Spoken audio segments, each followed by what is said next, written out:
Hello friends, मैं सचिन कुमार स्वागत करता हूं आप सबों को इस नई वीडियो में। इस वीडियो में मैं आप सबों को बिहार पुलिस एग्ज़ाम के प्रीवियस ईयर के क्वेश्चन को बताने वाले हैं।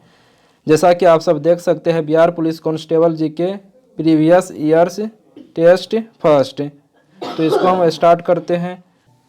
प्रथम क्वेश्चन है, निर्वाचक सूची को आमतौर पर डैश कहा जाता है। तो इसको क्या कहते हैं? तो विकल्प है चुनावी सूची, विधानसभा सूची, वोटर लिस्ट यानी कि मतदाता सूची, उसके बाद सामान्य सूची। तो पहले इसको हम मार लेते हैं, उसके बाद इसका आंसर भी देख लेंगे और एनालिसिस भी देख लेंगे। तो निर्वाचक सूची को आमतौर पर मतदाता सूची कहा जाता है। दूसरा प्रश्न है, उच्च न्यायालय के न्यायाधीश को पद से कौन हटा सकता है? तो विकल्प है राष्ट्रपति स्वयं, मुख्यमंत्री की सलाह से राज्यपाल, भारत के मुख्य न्यायाधीश की सलाह से राष्ट्रपति, चौथा है विशेष बहुमत द्वारा पारित संसद के प्रस्ताव से राष्ट्रपति। तो उच्च न्यायालय के न्यायाधीश को पद से कौन हटा सकता है? तो इसका सही आंसर हो जाएगा राष्ट्रपति स्वयं। निम्नलिखित में से कौन भारत रत्न पुरस्कार प्राप्त करता नहीं है? विकल्प है उस्ताद बिस्मिल्लाह खां, सत्यजीत राय, लता मंगेशकर, उसके बाद राज कपूर। तो भारत रत्न से पुरस्कृत व्यक्ति इसमें से कौन नहीं है? तो इसका सही आंसर हमको तो लग रहा है राज कपूर। चलो मार देते, उसके बाद इसका सही आंसर देख लेंगे। अगला प्रश्न है, 1917 ईस्वी में देश की पहली जूट मिल कहाँ स्थापित की गई थी? तो इसका सही आंसर हो जाएगा कोलकाता में। अगला प्रश्न है, पूर्व योजना आयोग अब कहलाता है? तो पूर्व योजना आयोग अब नीति आयोग के नाम से जाने जाते हैं।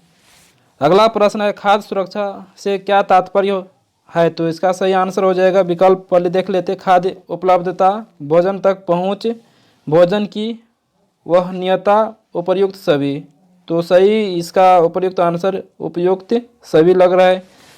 संयुक्त राष्ट्र संघ का मुख्यालय यानी सचिवालय कहाँ अवस्थित है? तो इसका सही आंसर हो जाएगा न्यूयॉर्क। सुप्रसिद्ध फिल्म गांधी का निर्देशन किसने किया था? तो इसका सही आंसर हो जाएगा रिचर्ड एटनबरो। संयुक्त राष्ट्र के 51वें मूल सदस्यों द्वारा संयुक्त राष्ट्र चार्टर पर हस्ताक्षर कहाँ किए गए थे? तो इसका सही आंसर हो जाएगा सैन फ्रांसिस्को। अगला प्रश्न है, निम्नलिखित में से कौन सा मानव विकास सूचकांक का एक घटक नहीं है? तो प्रति व्यक्ति आय है, जन्म के समय, जीवन प्रत्याशा, सकल नामांकन दर, स्वास्थ्य और पोषण। तो इसमें सही आंसर सकल नामांकन लग रहा है। तो विकल्प नंबर 3 को इसमें अभी मार देते हैं। अगला प्रश्न है, निम्नलिखित में से कौन सी योजना बिहार में मान्यता प्राप्त निजी क्लिनिकों से महिलाओं की मुफ्त गर्भपात देखभाल के लिए शुरू की गई है?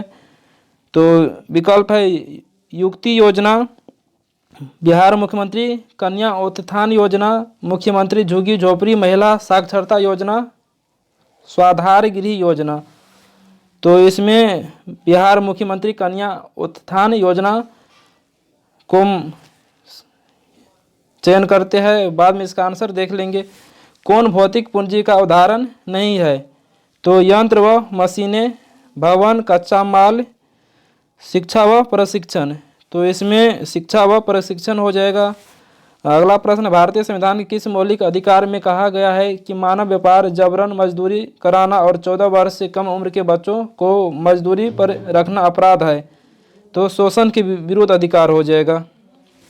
अगला प्रश्न, भारतीय संविधान में सुदृढ़ केंद्र के साथ संघीय प्रणाली कहाँ से ली गई है? तो संघीय प्रणाली के बारे में कनाडा से लिया गया है। अगला प्रश्न है, इनमें से किस खेल के साथ रोवर्स कप जुड़ा है? तो रोवर्स कप का संबंध जो है फुटबॉल से है। उसके बाद दास कैपिटल किसने लिखी है? तो इसका सही आंसर हो जाए कार्ल मार्क्स।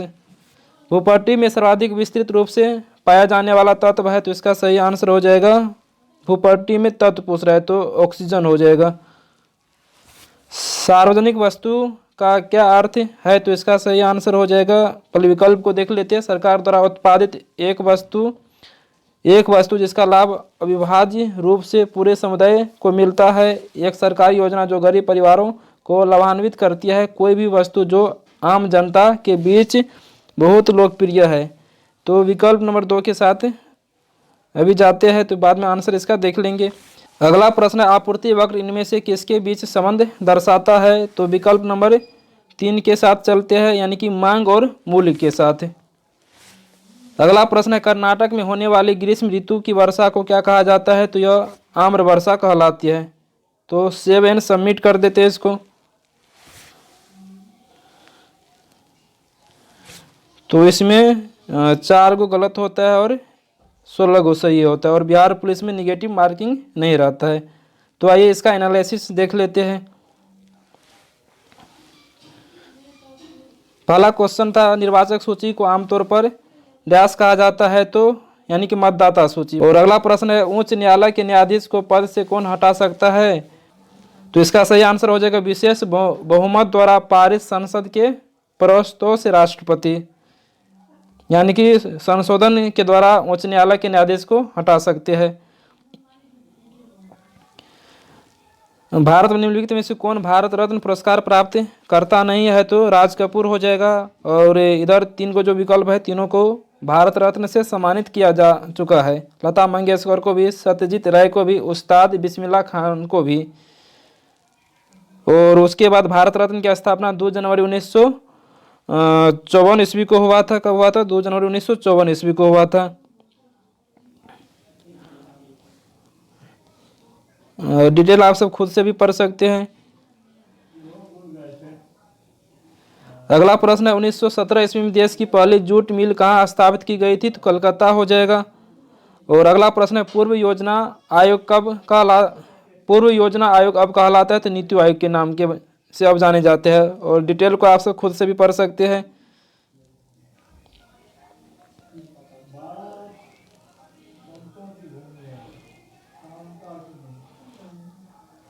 अगला प्रश्न है, खाद्य सुरक्षा से क्या तात्पर्य है? तो इसका सही आंसर हो जाएगा उपर्युक्त सभी, यानी कि उपरोक्त सभी। अगला प्रश्न है, संयुक्त राष्ट्र संघ का मुख्यालय कहाँ अवस्थित है? तो इसका सही आंसर हो जाएगा न्यूयॉर्क। और सुप्रसिद्ध फिल्म गांधी का निर्देशन रिचर्ड एटनबरो। और उसके बाद निम्नलिखित में से कौन सा मानव विकास सूचकांक का एक घटक नहीं है?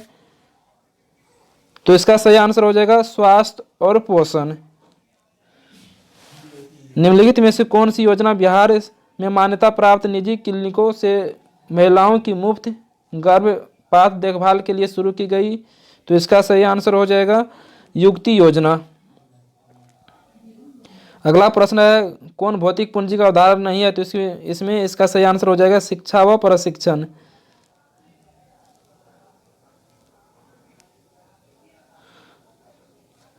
आपूर्ति वक्र इनमें से किसके बीच संबंध दर्शाता है? तो इसका सही आंसर हो जाएगा मात्रा और मूल्य के बीच।